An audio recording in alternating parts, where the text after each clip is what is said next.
Welcome everyone to Bruegel, to our event on lessons from the Euro crisis and US-EU relations between crises, shared values and geopolitical tension. So this event gives me enormous pleasure because it enables me to connect virtually everything that has been important in my professional life. And there's no better guest to help us connect these things than Charles Dallara, who is here from Washington. And, Charles is, I would describe him one of the great men in international finance, and he would be a great person in international finance, even if we included the great women as competition, such as, of course, Christine Lagarde, who he interacted with and negotiated with to some extent when he was dealing with the Euro crisis. So Charles is at some level, a product of the US Treasury Department, a very fine ministerial apparatus. He had a long career in the Treasury Department, ended with him in the Reagan and Bush years in the 1980s with being Assistant Secretary for International Affairs, which is one of the really key jobs. It's essentially the International Crisis Management Center of the US government. The office, also known as OASIA, and then you realize it has nothing to do with Asia. It has to do with Assistant Secretary of International Affairs. He was executive director at the IMF at the time, and left quite an imprint. So when I joined the IMF in '94, he had left for quite a while, but people were still talking about him. I remember that. He then, I think, went to work for JP Morgan. Is that correct? For a few years, where he was managing director, and from then that gave him, in a sense, the transition to the job that we know him best for, which was the managing director of the Institute for International Finance, which he led for about 10 years. And it was a very crucial 10 years because it included a very volatile period in international financial relations. And so he's now the chair of the Partners Group, an advisory firm. He is still in the business, and in his spare time he has written a major book about the event in international finance that he was most closely involved in, that he shaped during the end of his IF period, and that is the Greek debt restructuring, which I have also worked a little bit on after my IMF days. And so the book is called Euroshock: How the Largest Debt Restructuring in History Helped Save Greece and Preserve the Eurozone. So I have it here. Please make a visual imprint of it. And then, in the olden days, we would have had big stack of books to sell out there, but, these days are over. And so since, instead you get this little leaflet basically telling you how you can order the book from Amazon right here. Okay, so that's the digital economy for you. So we are extremely happy that Charles has, basically agreed to come and speak and take a broad view of his experience during the Euro crisis, but also his views of what is happening today in transatlantic economic relations. We then have a fantastic panel of 3 discussants, and so I'm going to go in the order in which they will speak. Marco Butti, of course, needs no introduction in Brussels, another very key policymaker at the non-political level, probably the most important policymaker during the Euro debt crisis as DG of ECFIN, and then subsequently he was the head of cabinet for Commissioner Gentiloni, and he is now the Padua Schioppa Professor at the European University Institute and a Bruegel non-resident fellow. We have Julia Friedlander, who is the CEO of Atlantikbrücke, a think tank, NGO devoted to German-American relations, which is headed as president by my former boss, Sigmar Gabriel, from the time in which I worked in the German government. And so, Julia has, she's one of these people where, she insists she's American. And in fact, she was born in America. She's American, okay? But, to me, she can plausibly be German as well. You will be soon. Okay, that's right. And, she lives on this side of the Atlantic. She speaks great German, so she is the personified bridge. But very importantly, before she took up her current job, she was a fellow of the Atlantic Council, and before that, she actually worked in the U.S. administration as well, in the White House and in the Treasury Department during the time of the Euro crisis, so we'll hear about that. And then last not least, we have Irene Tinagli, who again needs no introduction in Brussels because she's been a member of the European Parliament for now 1.5, well, not quite, legislatures. She was before a parliamentarian in Italy, and we got to know each other quite well because she was head of the Econ Committee, the Monetary and Economic Affairs Committee of the European Parliament until the last election. She's now the chair of the Housing Committee, which is a very interesting committee, and I think arguably politically as important as the Econ Committee. So wonderful group. So the way we will work is Charles will get something like a keynote, a summary. He will get a bit more time than the others. I think we said something like 15 minutes. Is that what we had said? Yes, and then I will ask the three co-panelists to give relatively brief remarks, 5-6 minutes, then we'll have a general discussion and hand it over to you. If you have questions or comments, you can make them in person if you're here, or you can make them on Slido if you're here or if you are online. And the Slido code is USEU in one word at hashtag USEU. Charles, go ahead, please. Well, thank you very much, Jeremy, for that kind introduction. It's an honor to be here with you and with Bruegel today and with such distinguished colleagues. And I'm honored to be part of this year-long celebration of the 20th anniversary of Bruegel. We often talk and hopefully more often think about how important freedom of the press is to our societies. But we should also recognize the crucial role that think tanks like Bruegel play in honest and open debate about the critical issues facing the world economy and facing the world more broadly. And I think Bruegel does a remarkable job in that respect.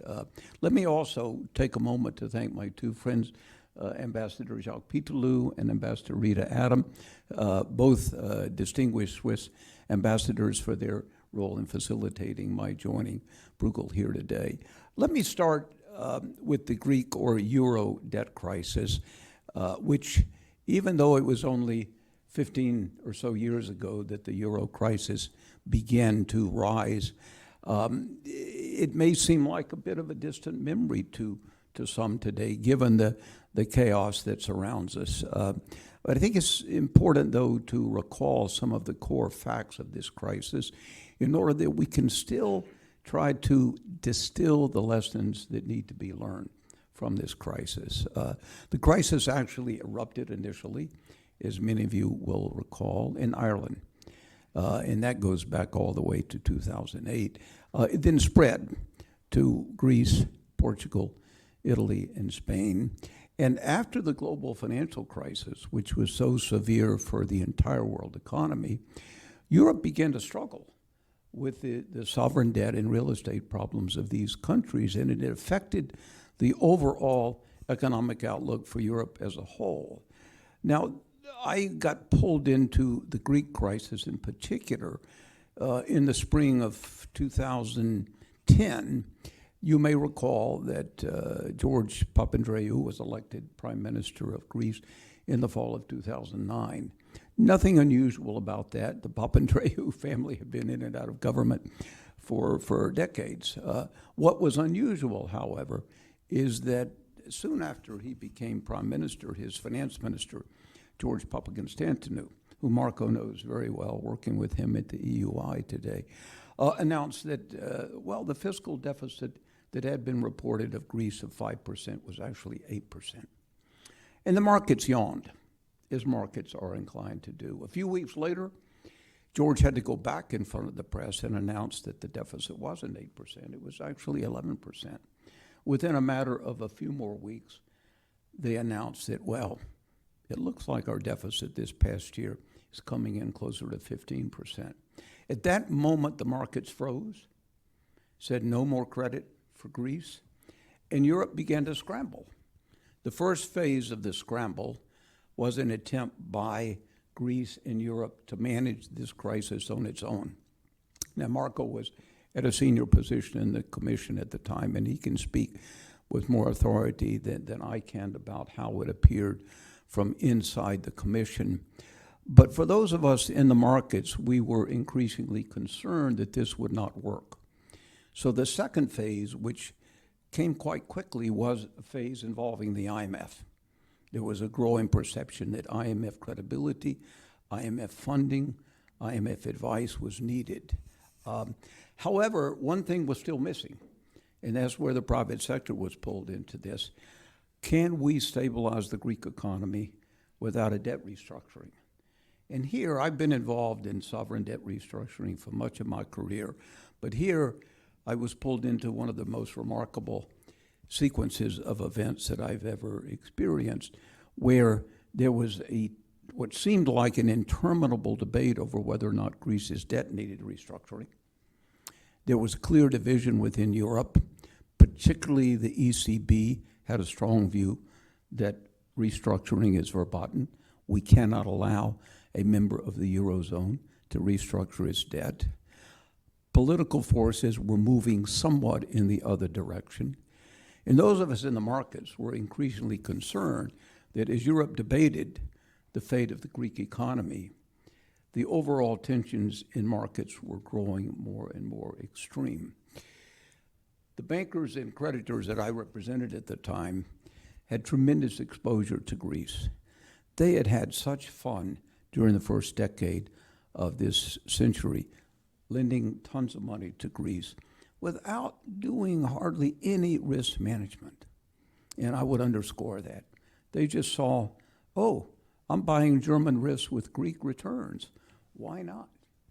And this went on for any number of years, accumulating a huge amount of debt. Most of us who looked at the data concluded that the only way to stabilize Greece was through economic reforms, both short and long term, and a restructuring of the debt. So the most extraordinary thing happened. Those of us in the private sector initiated negotiations over debt restructuring. And I've never been involved in a debt restructuring where the creditors went to the debtor and said, let's talk about how we can forego some of our claims and give away some money to you. But that's in effect what happened. Of course, it was in the midst of tensions that persisted in these other countries, particularly at the time in Italy. The negotiations eventually led to what I talk about in the book, the largest debt restructuring in history. 107 billion euro was written off completely by the creditors in March of 2012. And we took another 100 billion, which was the bulk of the exposure held by the private sector, and stretched it out over 20 years at concessional rates. Europe came along subsequently and also stretched its loans out in a very concessional fashion, although I would still underscore that Europe never wrote off a dollar of the governmental funding that was provided to Greece, and it still remains a bit of a burden to Greece. The Greek economy has recovered, but not completely. And I think it's important because I'll now go quickly to some of the lessons learned. During the height of the crisis, unemployment went to 27.9% in Greece. Youth unemployment well over 40%. Even today, unemployment, 2 years after Greece was declared by the economists to be the country of the year economically, even today unemployment is 9%, almost 50% higher than the EU average. Youth unemployment remains above 20%. there is this broad perception that Greece is back. And in some ways, that's true. The reforms the Greek government has put into place since 2019 are quite impressive. But the reality is that serious damage was done to this economy by both the mindless blending by markets, the very unfortunate management of the Greek economy by Greek governments over many years, and I would say the mismanagement of the reform program, if I may, led by the IMF, and this is a point that I would underscore. The IMF, in my view, never really fully understood the Greek economy and what was feasible and what was not. They insisted on repeating rounds of belt tightening at a time when it was becoming counterproductive. The result was this massive depression in the Greek economy. And even though I'm not sure the Commission agreed with this approach, I'd be interested to hearing your thoughts, Marco.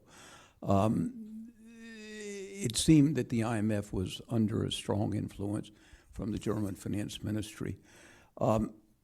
They had an approach toward debt sustainability which was so simplistic that it defied understanding. We have to have Greece hit a target of 120% of GDP by 2020. Debt sustainability is not subject to simplistic notions such as that. And yet, that was what the IMF drove. There's no excuse, again, for the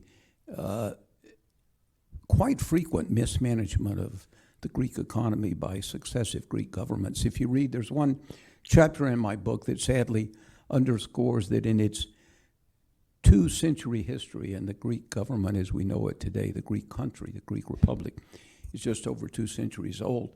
Over half the time they've been in default of their sovereign debt. Over half the time, over 100 years. So I don't want to dismiss the blame that needs to be placed on the Greek government, but I don't see that Europe and the IMF have reconciled who is to take charge of the next crisis. Who is going to provide the funding to it? Is there sufficient funding in the ESM and the other associated facilities? I'm not sure there is. Sovereign debt problems are not going away. When I look at France and the US today, and obviously one is much bigger than the other, but one is a crucial part of the Eurozone, I don't see terribly impressive economic management at all. And I think that we're living in a period now where many of our activities and our thought is understandably focused on global trade and global markets. But we should be also keeping our eye on sovereign debt sustainability questions. And we should also ask ourselves, in the long run, is the euro sustainable without a common fiscal policy? I was surprised to see that this was not at the center of the Draghi report. It's not at the center of debate at all today. There is debate over many other issues, but not this. Let me now shift gears, and I'll be rather brief because we have others that are more expert than I am on transatlantic relations. But you know, I lived professionally and grew up professionally during an era where transatlantic ties were at the core of the way the world economy was managed. There is this notion, I think a myth, that the last 70 years or 80 years up until Trump arrived on the scene was a period of U.S. hegemony. Don't believe it. When I was director at the IMF, I had control of almost 20% of the vote of the IMF. What could I accomplish with 20% of the vote? Very little. I had to work with every other country in the G10 and many other countries from around the world to get anything accomplished. The true hegemonic period of the U.S., in my view, was from the mid-40s to the early 60s. 15 to 20 years at a max. From then on, the shape of the world economy was largely influenced heavily by the U.S., but in close partnership with Europe. Now, are those ties now so fragmented that they will not play a role going forward? I don't believe so. I think that the U.S. European relationships will remain crucial to the way in which both the global order and the global economy are going to be managed. It's certainly true that the policies you see coming out of Washington in the last 100 days raise fundamental questions about what lies ahead for the future U.S. commitment to the transatlantic alliance and the world order. I think, just allow me a word on a little bit of the context here. Since the global financial crisis, the U.S. has never really regained its economic mojo. We are obviously a leader in AI, and our technology is still extremely strong. But at the core of our society, we have been struggling to deal with the abrupt forces that emerged from the globalization of the world economy. And we made the decision with Europe to allow China into the WTO. Was it the right decision? History has to decide that, but in my own view, the fact that the Chinese really never fully honored their intellectual property commitments baked into that, and the fact that the U.S. was unprepared to manage the fallout in many local communities. You know, Washington doesn't operate very well at the micro level. So those of us at the Treasury Department and my successors never spent a lot of time worrying about what were people in Akron, Ohio going to do when they lost their jobs. And the reality of that, that's a huge mistake of democracies. The fact of the matter is that as we have struggled this last decade and a half with the fallout, after the global financial crisis, we created a lot of jobs in the U.S. We ran our deficit up under Obama to over 10% 1 or 2 years in order to stimulate the economy. But the jobs that were created on average paid 15% less than the jobs that were destroyed before the global financial crisis. We haven't prepared our society for this, and this is partly what is fueling Trumpism today. Of course, there are longer, more historical forces at work, and I would just mention that that America has struggled between liberalism and illiberalism ever since we were created. We had the beauty, the remarkable beauty of the Declaration of Independence, all men are created equal. At the same time, we baked in a century of slavery. Now, how that was reconciled in the minds of the founders, we'll never know. My reason to mention this is that America has gone through waves of illiberalism that have been heavily influenced by immigration over the years. And, you know, I'm blessed to be the product of Irish and Italian immigrants into the States, and the Irish and Italians flooded in the late 19th and early 20th centuries. The result was growing resistance to immigration, particularly from these countries, growing resistance to Catholicism as well, by the way, at the time when it was verboten to even think about electing a Catholic to a position. The reason I mention this is because we've gone through this waves of reaction to immigration, and I think that's what we're experiencing again. How long will this persist? I do not know. But I do know that America remains committed to the fundamental values that you've all come to know us for, and I think we can take some confidence that at some point, hopefully in the not-too-distant future, we'll reaffirm those values.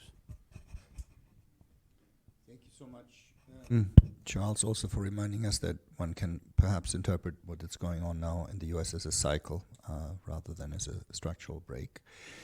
Marco, please.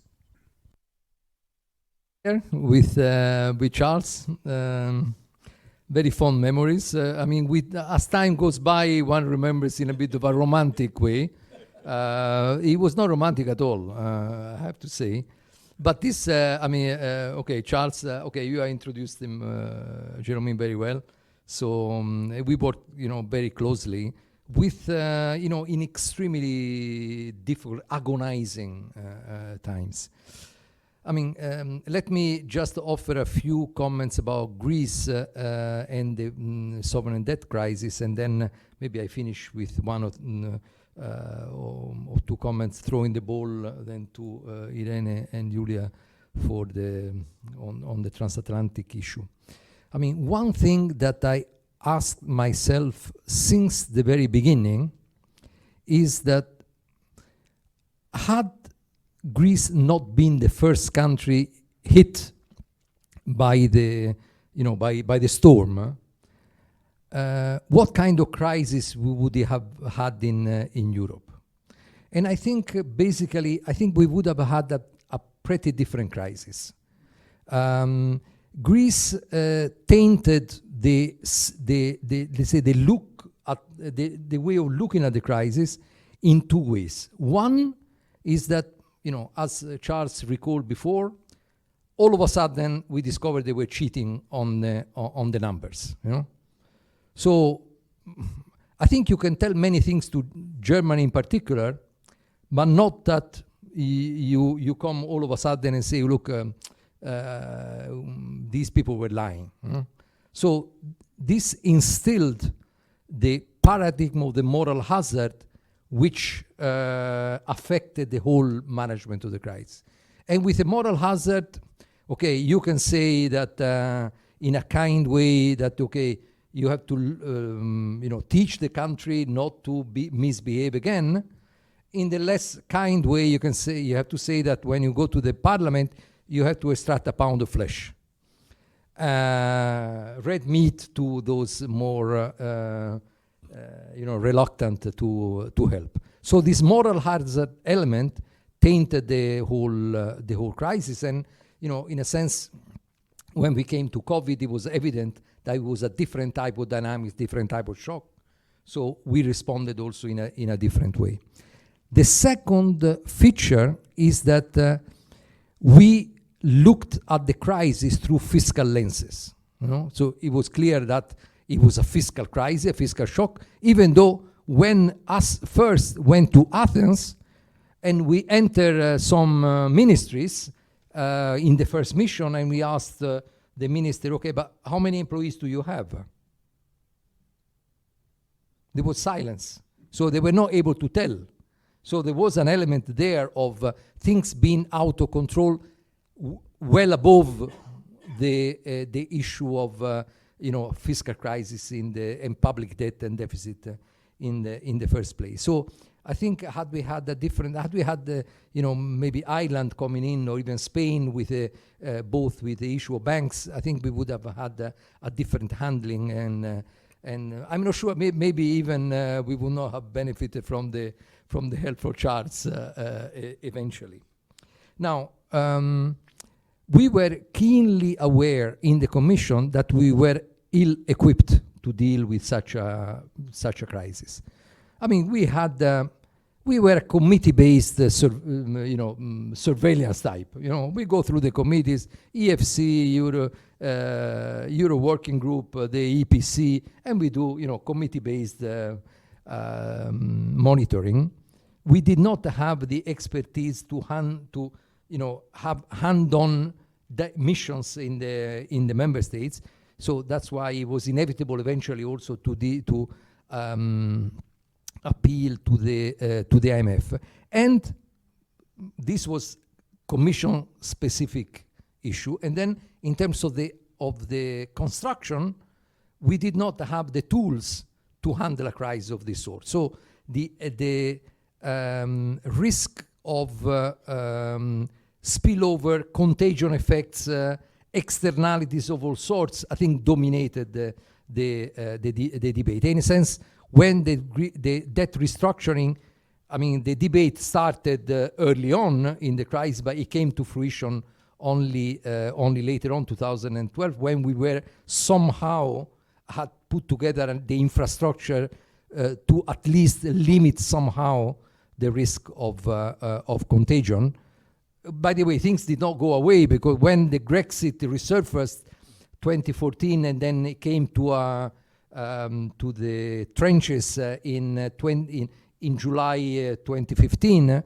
At the time, I mean, the issue of temporary vacancy, exit from the Eurozone, and maybe you come back later. I mean, the whole issue of risk to the integrity of the Eurozone, came back big time.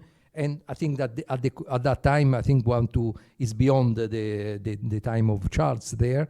But President Juncker, put the foot down and said, Greece is part of the family. It will remain part of the family, even though he said explicitly, I had many heads of state and governments calling me and say the Commission should stay out. This is a question for the leaders, and not for the leaders of the institutions, but the leaders of the member states. And he said Greece is part of the family. And I think in retrospect, thank goodness that was decided. So we had to fly the plane, as we say, trying to fix the engine, not having many spare parts actually, and having to print them on the spot, and that made the handling of the crisis very very difficult. So now, if I reflect on Greece and I take the handling of the sovereign debt crisis, what is the typical pattern of the decision making in the EU? The typical pattern has 5 steps: denial, slow awareness and too little too late. Third, panic when you stare into the abyss. Bold decisions, situation improves, retreat. So this is the typical pattern. To a certain extent, we defied a bit with the debt restructuring at the time this typical pattern in the case of Greece, and I think in a sense it was a good legacy also from that viewpoint. Many things remain to be fixed, but I take a bit of comfort from the fact that Greece, as well as some other countries under stress at the time, by and large, if you look at the reports on the implementation of the Recovery and Resilience Facility, actually they are actually more effective in using the resources than the rest. So what we did at the time, pushing countries to reform the public administration, to take structural measures to improve their functioning, is paying off a bit also now. I'm not saying that this one-to-one relations, but I think one can draw, I think, that conclusion. Final point to hand over on the US. I asked myself in the first place, what if, in the case of Greece? I asked then, what if in the case of the US? At the time, but Charles can say something more on the issue of specific of Greece, and the US had a bit of an ambivalent position. But sometimes I wake up at night and say, okay, had we had Trump in the White House at the time, what would have happened to Europe? I mean, I remember Obama at the Cannes G20 meeting with Papandreou, or Tim Geithner coming to several meetings of the Eurogroup and the ECOFIN, trying to push us to do the right thing, trying to, in a sense, convince also in a calm way Germany that you cannot have an approach in which only legal considerations prevail, strictly speaking, over market psychology, not understanding the basics of market contagions, not understanding the logic of horizontal and vertical lines in markets. So that was, and I remember, I have to say personally also, I mean, my counterpart at the time was Lael Brainerd at the Treasury there.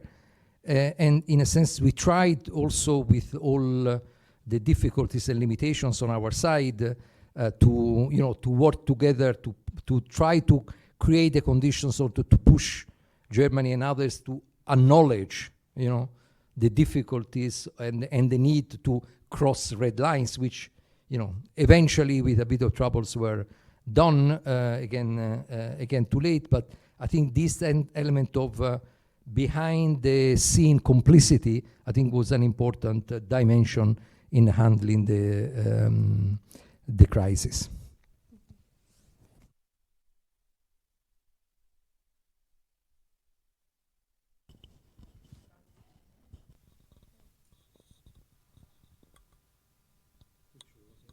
Yeah, yeah, okay. Excuse me, and it's a very interesting segue. So I was admittedly a much more junior level employee at the Treasury Department at the time, so I can say what sort of my impressions of it were, as someone who had to deliver memos to the White House every morning between 6:30 and 7 about exactly where the swaps were that day, and exactly what came in overnight. I mean, there was an insatiable need for the absolute latest updates on who was saying what within the Commission, within the member state countries, on Greece, right? And of course, on the other crisis countries as well.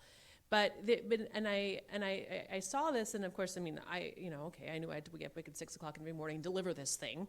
But I was, but it sort of was starting to develop in my mind this concept of how the United States saw its role in this situation, right? And it's interesting when you say, what would we have done if Trump was there? But I think what almost the more telling thing that I just took from your input was, yes, building on the cooperation that you had at the G7 and the G20, because the historical memory of European countries being part of the solution to help America out of crisis just several years prior was very fresh. I mean, the very concept that the G20, in London was brought into the forefront was to resolve the American crisis, right? Which was a global crisis, but it was an American crisis. And so there's this, so I think it was sort of this sort of glory moment for using these multilateral financial fora for financial crisis resolution. So it was sort of like almost like a knee-jerk reaction back into that scenario. That was one. But then the second element was contagion, right? I mean, the concept. I mean, it wasn't just because we were nice America back then. It was, we were worried obviously about the fallout from a major, our essentially on par economic partner in the global economy at that point for American markets, just as we were emerging from our own hellhole. But third, and I think this is the element that I would pick up on the most, was this, and you mentioned it as well, Marco, was this idea that, like, if America didn't step in to try to make Europe do what it was supposed to do, they weren't going to do it on their own, right? We always had to be the responsible partner in the room that said, come on, guys, you knew what you had to do, and put pressure and act like the big brother and put weight to make the right thing happen. And this was certainly, I mean, and the concept was, as you say, with like, if the United States hadn't, if Obama had not pressured Merkel the way he did, would Germany have overcome all of the myriad hurdles that they had to acknowledging that they had to agree to the haircut? But I think that it was sort of a dynamic in U.S. policy towards Europe that we experienced up until the re-election of Trump, right? Because if there was anything that I had to do when I was at the White House was yell at Europe, right? Yell at Europe about defense spending, yell at Germany about Nord Stream 2, right? And say, if we weren't here pressuring you to take Russia sanctions seriously, I was the low-level person who delivered the memos on the debt crisis, but I was also part of the team that put together the initial round of Russia sanctions in 2014, together with the European partners and together with the Commission. But if that America wasn't the big kahuna in the room forcing Europeans to do quote unquote the right thing, they would never do it themselves, right? That was sort of the sort of premise within decision-making circles at the NSC, right? What we see now is precisely now on the Russia sanctions question, as the tables have switched, right? The Trump is playing good cop and allowing Europe to play the bad cop. So he's out there tweeting, I had this conversation with Putin, and who knows what actually happened, but look, there's this big, beautiful days ahead of us of sanctions relief, and we can make great deals. Wasn't that different than some of the conversations that I know that European counterparts were having with Moscow, saying, well, if you could just, during the previous Minsk negotiations, if you can just, we'll bet on sanctions relief if you can stop a little bit of this mess in Ukraine. And now the Europeans are coming up with the upteenth package to tighten the belt, whereas the Americans are willing to loosen it, right? It's a dynamic switch, which I think has to do with a generation of U.S. politics, not just Trump. If we look, J.D. Vance is a couple months older than I am, right? We lived through the financial crisis. It affected everybody's financial prospects in the country and everybody's employment prospects. I entered the government because when I left graduate school in 2010, I realized there was no private sector actor who was going to hire me. I'm happy I entered the government, and I did very well. But even as a member of the elite, my life was imprinted at that time. My generation was imprinted by the financial crisis, and also by the twin wars of Iraq and Afghanistan. I mean, I sat next to a guy at the White House who was blown up in Iraq by an IED, almost lost both of his legs, spent a year in Walter Reed in our military hospital. And the two of us had very different socioeconomic backgrounds. He said I was a guy who shot beer cans in Appalachia on my days off from school, and I'm sitting next to this liberal from Brooklyn, me, and we get along because the one thing we agree on is the overextension of U.S. military forces and military force posture in the world. So that there is a consensus on that, I think, that is running through the generations that are now, millennial generations that are now coming into power or coming into positions of influence in the United States.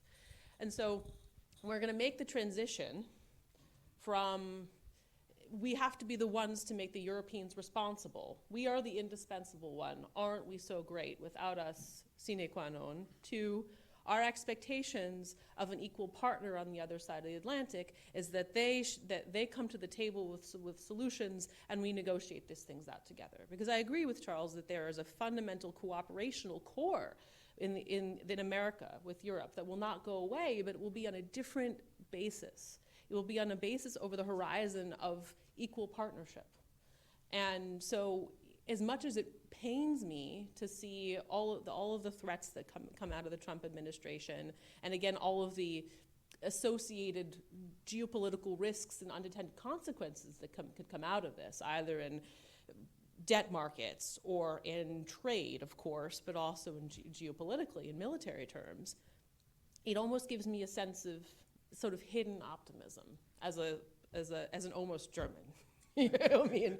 I see the dynamics changing very rapidly in Berlin to say, oh, they really could be gone.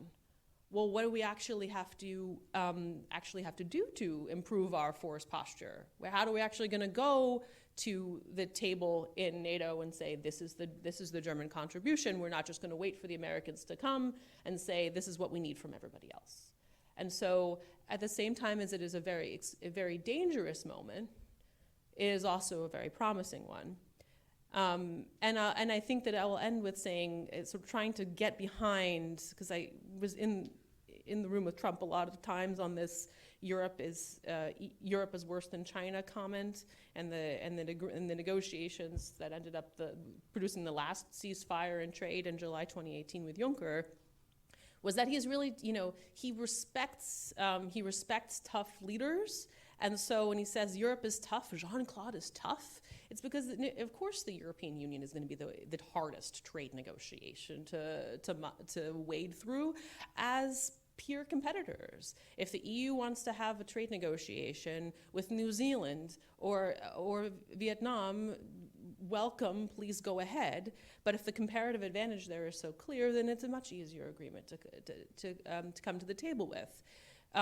So yeah, Europe is worse. Europe is worse than China is actually a comment of respect. But again, going back to the period that I see as sort of also diminishing geopolitical power in the U.S. as a result of the financial crisis and failed wars, was a time of integration. It was the same time as the Lisbon Treaty was signed here in Europe and allowed for all of the institutions to develop that a lot of us take for granted today. And the ones that let the groundwork for all of the nitty-gritty that you engaged in so deeply to resolve the Eurozone crisis when it did come about, right? So we're in a period of declining relative power for the United States and an opportunity for Europe. Thank you. Irene, tell us how to make the best out of our opportunity. Okay, so it's interesting because back then I didn't have any of your, positions during the crisis. Actually, I entered national politics right in the aftermath of the crisis because I entered national parliament in Italy in 2013. So it was when all those wonderful measures that you were mentioning were actually hitting the populations in the national member states. So I can actually provide you the perspective that we had at the time. That was probably less, pinkish, enthusiast. Now, when I entered the European Parliament in 2019, then I realized what had been done. And I realized all the lessons that had been learned. I realized the power of everything that, like the banking union, CRR, all these regulations that we put in place, the ESM, all the mechanisms that were put in place to cope with that crisis and that were the result of all the, effort that you had put. But prior to that, I was in the national parliament. I was the one that had to vote or defend the reforms and it was not that easy. And it was not that easy because actually most countries, most populations were not ready for that. There were no way to compensate or to alleviate the impact whatsoever. So the reforms were often very sharp, abrupt. Like in Italy, we went through a pension reform, which was brutal. And I think no other country in the world could have ever endured that kind of reform, which we supported, but at a price, at a high price. Just to give you an idea, from one day to the next, the reform of pensions delayed the date of retirement for some individuals up to 6 years, 4 to 6 years. And there were people that had already left their job or that already negotiated the exit or had already sold their license for their stores, and they were waiting for the pension to come the next 2-3 months, and had to wait up to 6 years with nothing. No income, no pension, nothing. So this is the degree. And then, so it shouldn't be as a surprise. So I know now I'm putting an element that has nothing to do with macroeconomics, but it's not by chance that in those years we saw an explosion of populist parties that were winning elections all over the place. Is Italy one of the first ones?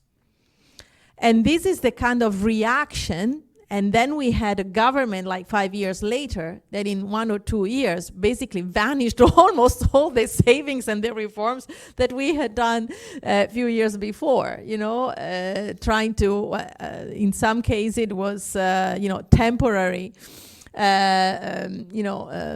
loosening of the pension reforms, but still that was a reaction to everything that happened. And also politically in those years, also some anti-Americanism, because there was the perception that this was the philosophical approach coming from the US, coming from IMF, coming from the big economic powers. So I think that we've learned some lessons, but we are still in the process of learning others.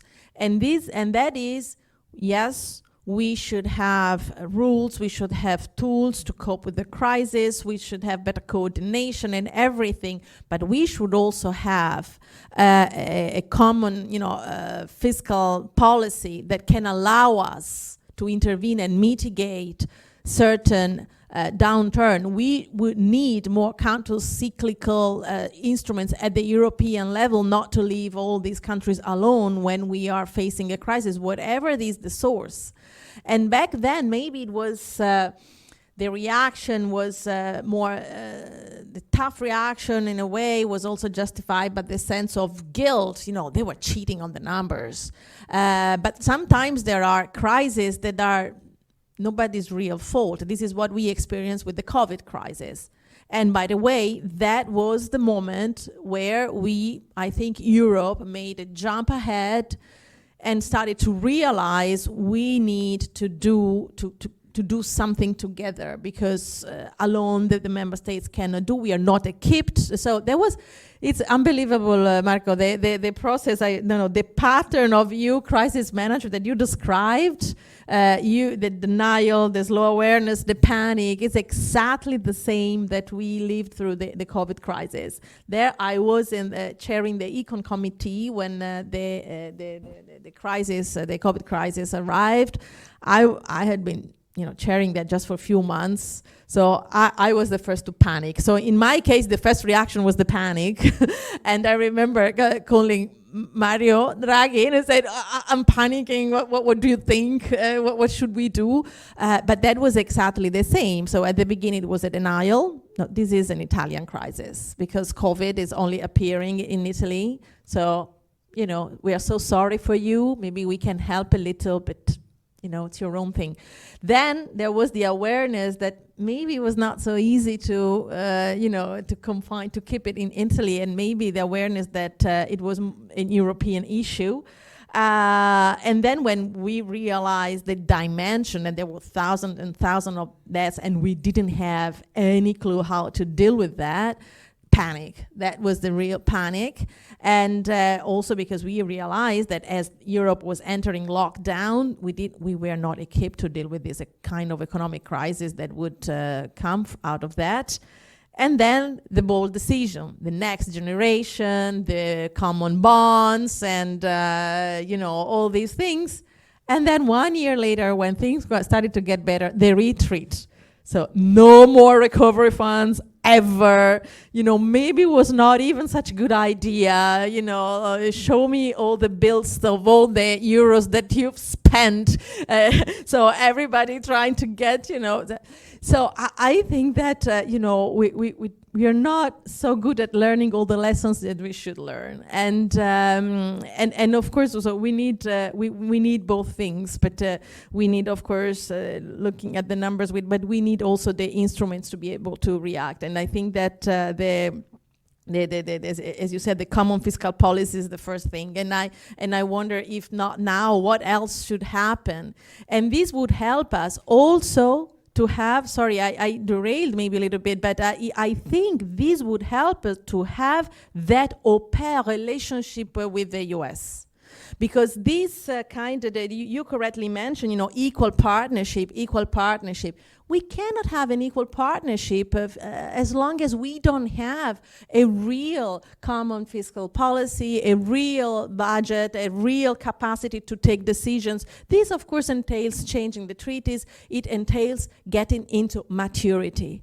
That's what we need. And I also felt this missing part in the Draghi report. It has a reason. What he says is that I wanted to provide available solutions, things that you could do.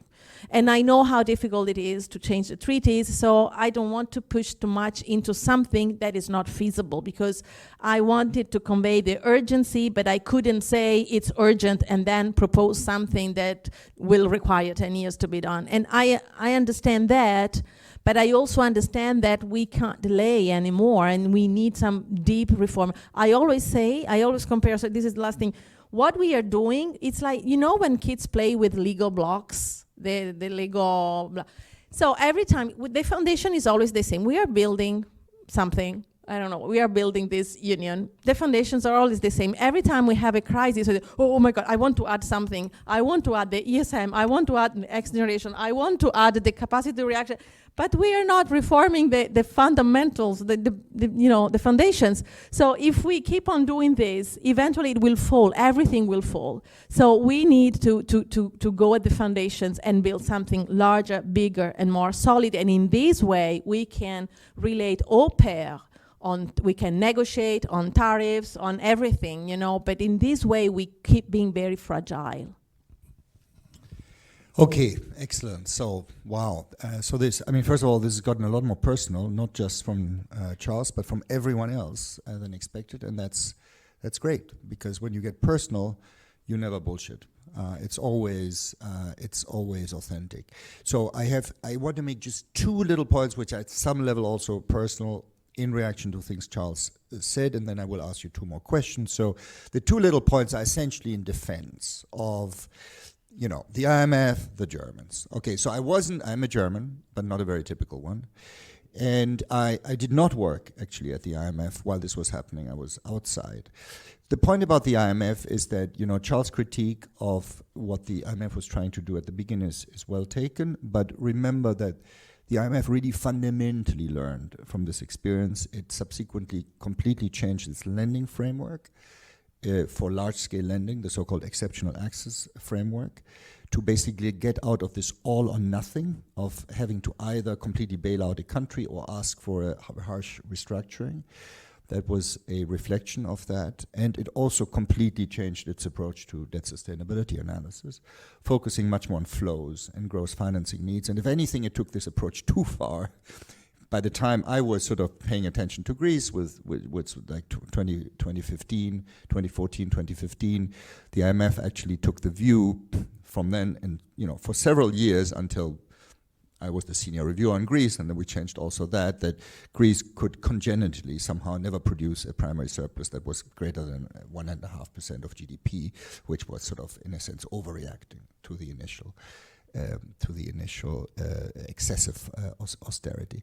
The other point I wanted to make a little bit in defense of the German government, which is, yes, they had this demoralizing approach, and yes, they probably endorsed an overly, I wouldn't say punitive approach, but harsh approach initially. But do remember also, and this is documented in Charles's book, that it was Chancellor Merkel who in late October of 2011 insisted on a very, very deep restructuring, and that is what saved the day. And to Charles's and Lemaire's great credit, you ran with this. And that is one of the really exciting bits of the book. The negotiation is described very nicely, where my little page saver is right now, because I looked at it to be able to make this comment. So Germany became the advocate of really deep debt relief, and in my view, partly redeemed itself for that reason. Now, I will go back now to the present, to the transatlantic, and basically ask two questions.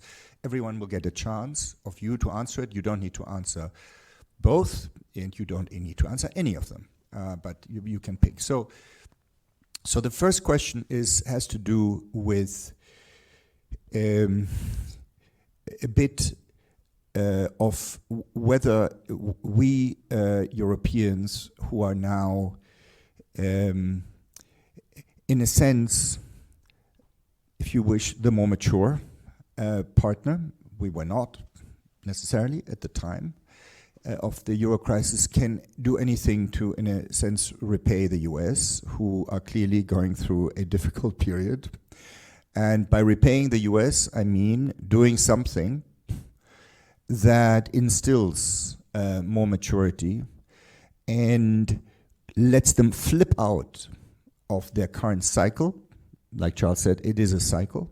I believe it is a cycle, more rapidly than if left to their own devices. So in a slight twist on JFK's famous speech, asked not what your ally can do for you, but what you can do for your ally.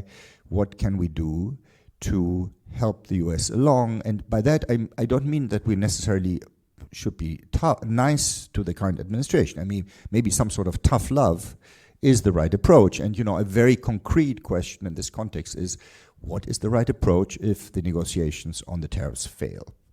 How tough should be on retaliation?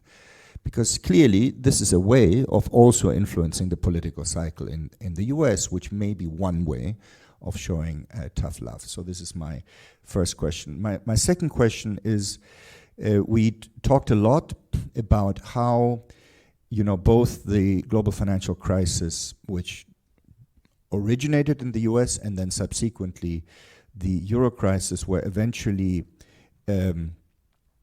brought under control through effective international cooperation. The G20 process that started in London is one example, and then the swap lines of the Federal Reserve are another example, and generally sort of a sense that, politically you're trying to help each other. If we had a financial crisis today, and, my personal view is that if we have this today, it would come not from crazy things having to do with, debt restructuring of US treasuries. I don't think that will happen. I don't think this is indeed not policy, even though, Steve Myron may have flirted with these ideas in his paper. This is not policy, and I cannot imagine that the US Treasury would want to, in a sense, rock the boat now by doing these. But what is rather plausible is another financial crisis erupting in the US, either from new areas of overlending or overexposure related to financial innovation, special purpose acquisition companies or collateralized loan obligations, stuff that has grown too much too fast, that we don't fully understand, or indeed fiscally. I mean, there could be seriously a fiscal crisis in the US. And it seems to me that if this happens, we're in rather worse shape than we were in 2008, 2009, or 2010, 2011, because the cooperative framework that we need on both sides of the Atlantic may be lacking. It may or may not be lacking. So tell me if you think it will be lacking, or if you think that maybe that will be the finest hour of that framework, because the US authorities will then realize that maybe they need it, after all. So my biggest nightmare is that we're facing an international liquidity crisis along the lines of the GFC, originating probably from the US, without the international cooperation that we need to deal with it. Is this something I should worry about or not? And if it is something we should worry about, what does it imply for Europe? Particularly on how to handle a potential lack of dollar liquidity relative to a time when we could count on the Federal Reserve to deal with it. So these are my two questions, and I suggest we go in reverse order so that Charles has the last word, and then we'll go to the floor. And please, even though I spoke for very long, be quick, because we do want to leave a few questions for the floor. So I will be very quick because the questions are so tough that I have so difficult. So I don't know. As for the first one, frankly, I think Europe will be mature enough, and that I think Europe has shown to be very cautious in responding in terms of retaliation, because we know that we have a lot to lose, and so I hope then, and I think that we will have a mature approach, and they will not try not to escalate too much and to keep this dialogue. The problem is that, it takes two to dance tango, so it's not so clear. From what I've heard, our negotiators, when they go to the sea, sometimes they have no clear idea what the counterpart wants, and so except take off your tariff, that's it. because something might happen. But it's not really, clear what the landing zone could be. So I think the maturity should be on both sides. And for all the rest, it's really too complicated. I don't know what we could do. I don't know what would happen if that kind of crisis would strike in the EU. I'm not sure we could be ready in that. We are, I think, on some ways better off compared to 10 years. So we could probably, I think we could play a role, and I hope we will, but we will also be affected. So I don't know the degree of resilience that we might have and what kind of proactive role we could play. But whatever we could play, I hope we will be able to do it, because we don't have that many alternatives after all. Thank you. Julia? On the first question, I think that there's a fundamental, incongruence between two ways of trying to sort of curb Trump, right? One is to throw magic beans, and last time it was beans, it was soybeans. They were magic beans.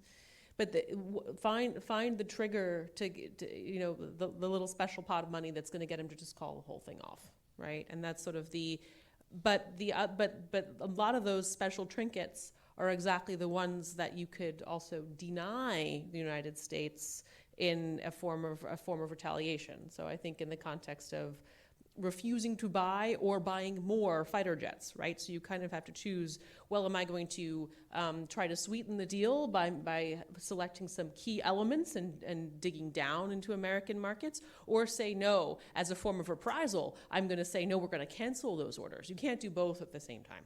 And then so I agree that Europe has taken a very mature approach. I think that there are conversations going on. I am relatively confident, just because we're dealing with a president who doesn't need to negotiate a traditional trade deal that actually repairs balances. It needs to be something that has responds to a personal feeling of equity, and that changes day by day. So, as long as you're able to tango a little bit, the solution will be found there. But I think what it goes back to more fundamentally is the homework that it can trigger in the internal market on the European side. And if you look at the turmoil that Trump's policies have caused within the United States, to try to capitalize on that and say, well, Europe is actually a locus for investment, and so I know there are a lot of calculations going around that saying the barriers within the single market are actually much greater than what you're poised to lose should tariffs remain in place. And so, I think that the ultimate the mature approach is to say, okay, we're doing our homework, and that is actually our mode of protection, and we'll find what the soybeans are. Because of course you could jump and say we're going to retaliate massively in the services sector, but it's a collateral damage on both sides. It doesn't give the Europeans a necessarily competitive advantage in the negotiation. On number two, I think that if it's a U.S. triggered crisis, I think the question is whether the Europeans would be willing in this kind of political environment to say, okay, United States, we're going to grovel you out of your own mess. That would be the question I would ask ourselves, whether you would have that sort of global that level of forgiveness right now to jump in. So, Marco. Yes, on the first question, I think the best way to help is to help ourselves. We need to do a number of things that should have been done already for a long time, and we need to do it now. So I think we have to strengthen our domestic sources of growth. Having a model that relies essentially to exports. I think in a world in which there is a potential for weaponizing everything, from currencies to trade to finance. I think relying excessively on the rest of the world is simply not prudent. It is not only. It is also not something that a large area should do, even in normal circumstances, because you cannot subtract demand from the world economy on a persistent basis. Yes, if you have a very small open economy, you can do that, but not at a large area like the EU or the Eurozone. And I think we should show the US that we are able to rebuild multilateralism bottom up. I think the Commission is doing that, free trade areas, agreements, Mercosur first and foremost, but there are several others. So, and part of this is to define my last step in the 5 that I mentioned before, which is complacency when things improve. I mean, I think here the Commission should spell out the geostrategic and geopolitical and geoeconomic ramifications of not doing certain things. I think this is in the present juncture, I think this is the only chance we have to convince heads of state and governments. You don't convince them through simply economic effects, benefits, and you have to play the geopolitical dimension there. And having been left in the middle of the river on banking union, not doing what is needed on capital markets union, I think has ramifications for the international role of the euro, of the EU, etc. So that is the responsibility of the Commission to do so. On the second question, now, Moody's last week versus Standard & Poor, August 2011. Now, August 2011, first downgrading of the U.S. Treasury by Standard & Poor. Fitch followed up in 2023, and now we have Moody's last week. At the time, the crisis originated in the U.S. in the sense of the decision was made against the U.S. signature. That increased uncertainty globally. Since we were in trouble here, the crisis crossed the Atlantic in no time and accentuated the problems that we had. So, in a sense, capitals after the downgrade flew even more to the US because the general uncertainty, and we were penalized at the time. Now, this has not happened last week, and that is noticeable. Because clearly you had the effects. Actually, they stayed in the U.S. Treasury, the 30-year bonds went above 5%. There was the simultaneous weakening of the euro, increase in the price of gold, which is typical of the, let's say, doubts on the safe haven role of the U.S. Now, good thing, but again, beware of my 5th step, because if you take it, like with the U.S. prime, when we had the beginning of the crisis, subprimes, etc. No, this is not us. It's not for us. I mean, it's the U.S. And then eventually it came to us. So those things that we have to do to help the U.S., I think there are also those who can help stem the crossing of the Atlantic, so shocks that may originate over there. Charles. Well, I think our colleagues have given much of the answers already, and given that we've got only 2 or 3 minutes left, let me be very brief. First, I think that I agree with what's been said largely by Irina and Marco and others. Europe has an opportunity to exhibit leadership that it really hasn't, global leadership and regional leadership that it hasn't had in decades, because America is creating a vacuum in any number of areas.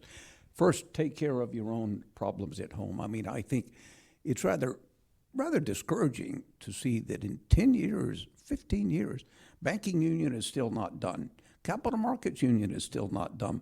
Virtually no progress toward a more longer-lasting framework of fiscal union that was, after all, always envisaged as part of the success of the euro. But I would say there's other things here. Trump, I think we all know, is right that Europe needs to start standing up for its own security.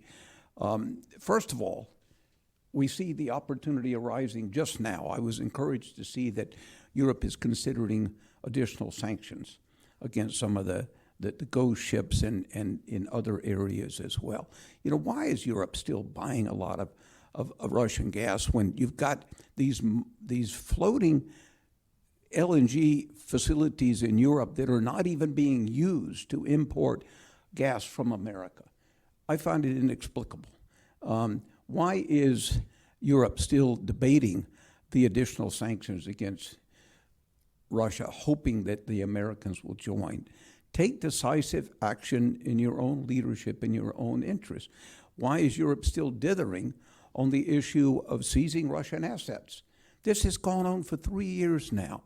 And I've studied the issue carefully. One can have legitimate differences of view, but quite frankly, if there was ever a time that Europe had an instrument to send a powerful message to Russia right now, is by seizing at least part of the Russian assets, putting them in a fund which will be administered for Ukraine's eventual redevelopment. More broadly, I think that examples of European leadership, both at the regional and the global level, will get attention across the aisle. And we still do have, as the screen says there, shared values. I think you should have confidence in that. It will take a while, and as you said, the values will emerge maybe in a different way than they did before. Finally, I would say one point on the issue of a global financial crisis. We need a new G7, and Europe and America together need to design it.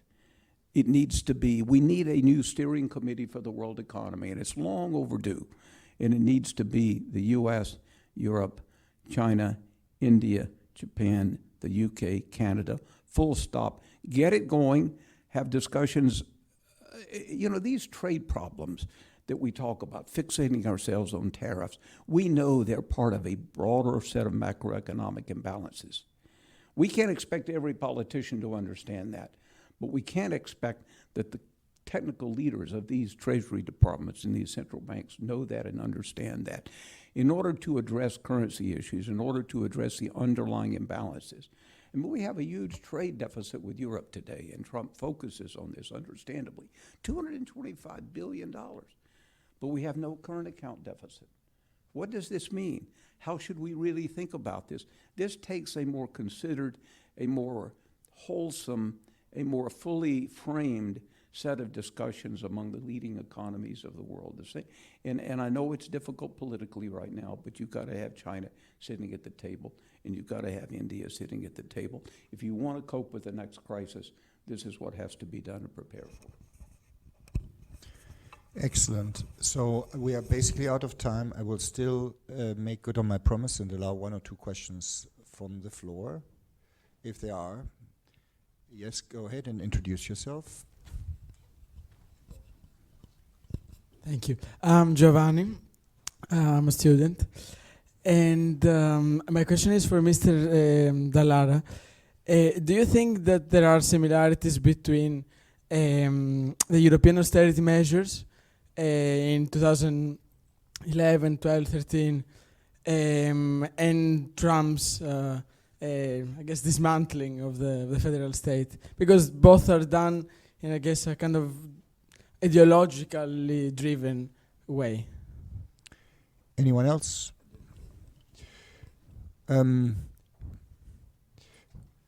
So the question was whether there are similarities between austerity measures and... Can you hand back the microphone, please? And Trump's dismantling of the federal state in the U.S. Because there are. Oh, I see. Yes. And if there's no more questions, can I add one more? No, we're out of time. Anyone else?